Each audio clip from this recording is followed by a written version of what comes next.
Саламатсыңарбы балдар? Саламатсызбы. Отургула. Кана балдар, жакшы салып келдиңерби? Ооба.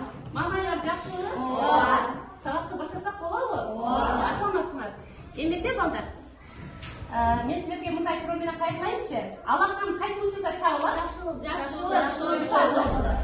Той болгондо жакшылыктарда алакан чабылат, келгиле анда биз алакан чабайлы. Себеби сабагыбыз жакшы өтсүн, маңайыбыз жакшы болсун үчүн кыскача кол чабабыз. Саламатсыңар. Балдар, эмесе сабагыбызды адаттагыдай эле үй тапшырмасы суроо менен баштап алсак.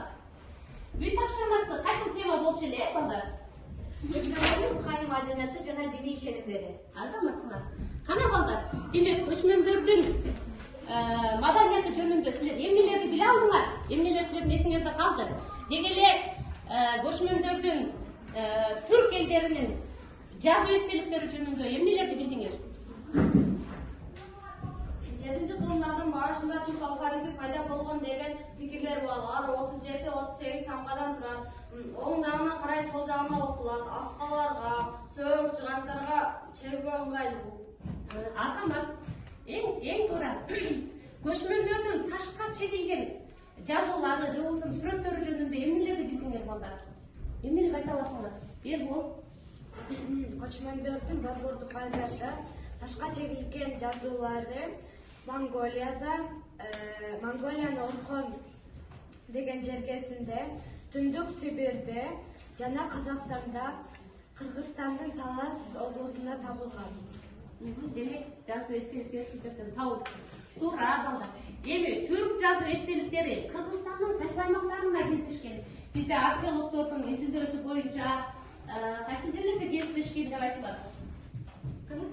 Көчмөндөрдүн ташка чегилген жазуулары Кыргызстандын Ысык көлү, Талас, Кочкор, Алай, Фергана жана башка аймактарында да табылган. Жакшы. Демек, мына ушул Кыргызстандын аймагына чейин келип, мына ушул табылыптыр, да кандай нерселер эсиңерде калды тема боюнча? Диний ишенимдери, мисалы үчүн мифологиялар жөнүндө кимдер айтат? Диний ишенимдери жөнүндө айтып берсем, алардын диний ишенимдери 4 баскычта болгон. Биринчиси алар жаратканга сыйынышкан, ал жансыз жана жандуу нерселерди жараткан, алдан эч нерсени жашырууга болбойт дешкен. Экинчи баскычында умайене турган, умайене бул аялдарды көбүнчө жаш балдарды колдойт деген ишенимде болушкан жана ал жараткандын жубайы деген ишенимде пайда болгон.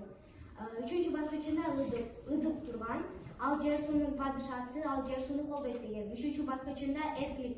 Эрклик бул жер астындагы падыша, ал адамдарды бири-биринен ажыратат деген. Эң туура. Азамат. Мен мифология боюнча айтып кетейин. Көчмөндөрдүн дүйнөнүн жаралышы жөнүндө көбүнчө мифологиялар кездешет. 10-кылымдын башында Төркү китепте бул жашоо 3 катмардан турат деген. Жана мындан сырткары күндөн күн жана бирге калгандын урматына алар эки эстелик кылышкан. Алар көк асман жана төшү туктуу жер болгон. Жана алардын ортосунда адамзат деген пайда болот деп баяндашкан. Мындан сырткары алар көк асманды арзектешип, ал көк асманда күн менен ай күнүгө төрөлүп турат деген. Алар күндү арзектеп, калгандын боз үйүн күндү каратып, өзүнчө күндү арзектеп жүрүшкөн. Бул мифология 1968-жылы Монголиянын Бугот деген жеринен Бугот деген ташка чегилген жазуудан пайда болгон. Эң туура. Азаматсыңар балдар. Көрсө силер тарых сабагына кызыгып, эң жакшы билимдерге ээ болуп келипсиңер, Балдар, эмесе бүгүнкү жаңы тема менен силерди тааныштырып өтөйүн. Бүгүнкү темабыз кыргыздардын чарбачылыгы жөнүндө тема өтөбүз. Негизи эле бүгүнкү сабагыбыздын максаты, балдар, кыргыздардын негизги кесипчилиги бул мал чарбачылыгы экендигин билесиңер да, бардыгыбыз билебиз.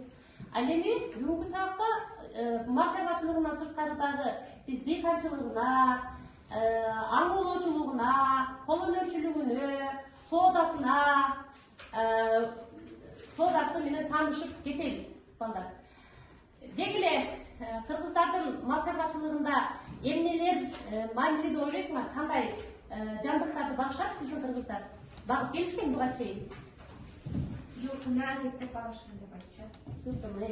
Töylөрдү, көчмө турмушка көбүрөөк колдо турушкан töylөрдү. Дагы Бугаларды бар, жер айдаган. жер айдаганы дейт ол. Эң жакшы. Кой ичкилерди иштетишкен.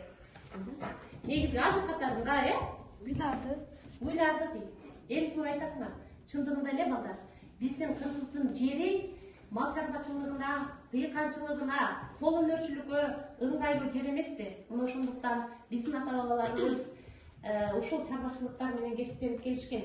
Эң алгач мал жандыктарын биздин ата-бабаларыбыз үйлөрүнүн жанында эле багышкан.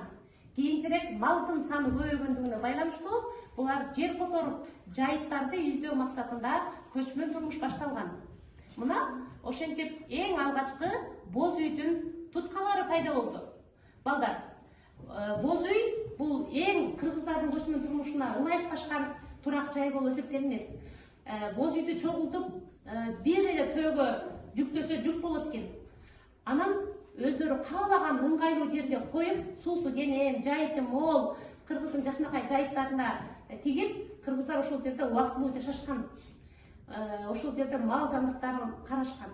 Демек, көчмөн турмуштагы кыргыздарга, деги эле кыргыздардын мал чарбачылыгына боз үйдүн мааниси абдан чоң.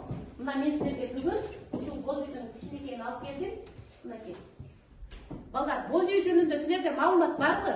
Боз үйдү кантип жасашкан, жана кимдер жасаган? Кана балдар? Боз үйдүн ички жана сырткы бөлүгү бул аялдардын колдору менен жасашкан. Боз үйдүн эшигин чыгыш тарапты каратып тийишкен. Ооба. Тал терек кайындан бар, жыгачтары менен жасашкан. Анан алар от жакканда неме от чыгыш жагынан чыгып кеткен. Алар жылуу жайда салкын, кышта жылуу болгон. Эң жакшы. Балдар, чындыгында эле ушул биздин боз үйүбүз өзүнчө эле бир уникалдуу турак жай катарында эсептелинет. Бул азыркы бала айтып кеткендей, талдардан, теректерден, ийилчек жыгачтардан биздин аталарыбыз, колунан көрүп төгүлгөнусталар, жыгач ustalar болгон эмеспи? Боз үйдү өздөрү эле жасап алышкан.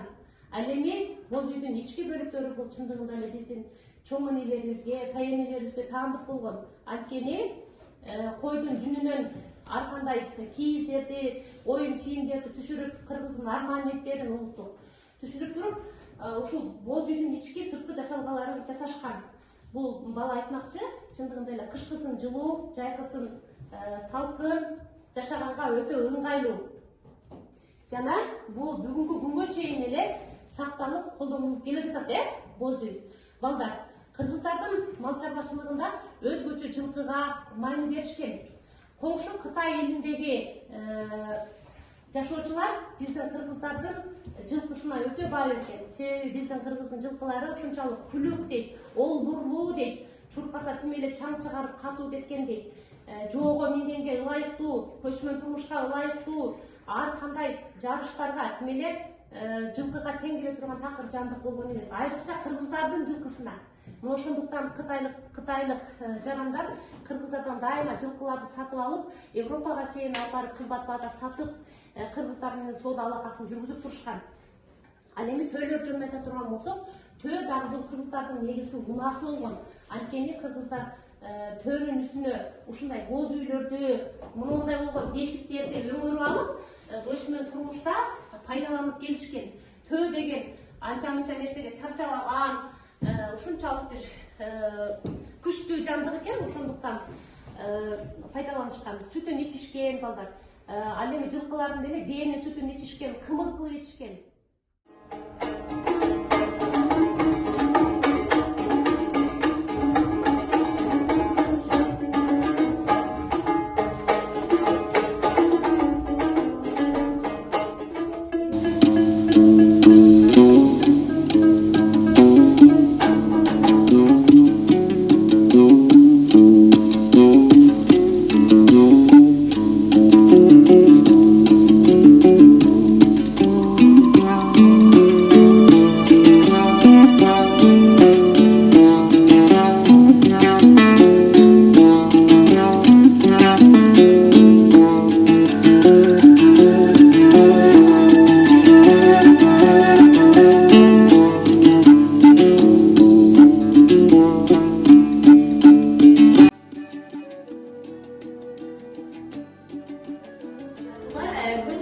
Tölü, uydu, jana жылкыны, жылкыдан кийин кая тоопу жана тооларды өндүрүп келишкен. Bak geçti. Багып келишкен. Dağ emniyetleri.